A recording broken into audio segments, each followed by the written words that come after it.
Thank you, Tony. Our in-depth coverage on the attack on Saudi Arabia's oil fields continues. As we mentioned on Eyewitness News live at 5, Saudi Arabia and the United States have determined that Iran is responsible for Saturday's attack, which knocked out nearly half of the kingdom's oil capacity.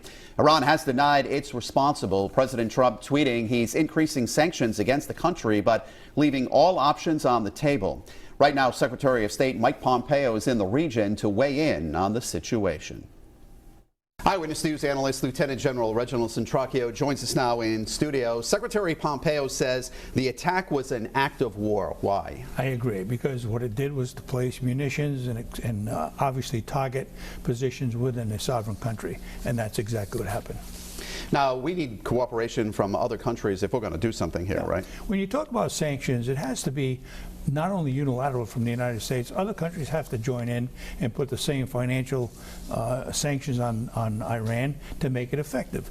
Sanctions are designed for one of two things: either to replace the regime or have the people from that country replace the regime. So far, it has not happened. So are you talking about big-time financial sanctions? Yes. Right now, they're targeted to the leadership of the regime. Doesn't work. When it affects the people of the particular country, they'll take action to change that regime. All right, so South Carolina Senator Lindsey Graham, General, said today, quote, "It's imperative we take decisive action to deter further aggression by the Ayatollah." I don't think he's talking about sanctions here. He's talking about military action, right? I agree. And further than that, Vice President Pence said today, too, that military action is not off the table. It is a very strong option. So I think what we're talking about is sanctions don't work.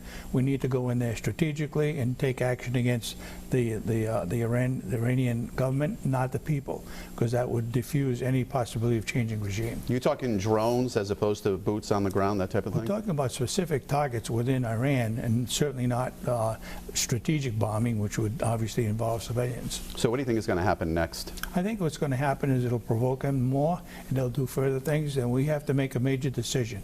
Do we go in there militarily or not? If we don't, then we better just step back and let it happen. Do you see other countries falling towards our side? Yes, I do, because the oil supply coming out of Saudi Arabia is not for us, it's for Europe. What happens in Europe will eventually affect us. If you look at the price of gas over the last couple of hours, it went up about 5 or 6 cents. All right, General, thank you very much.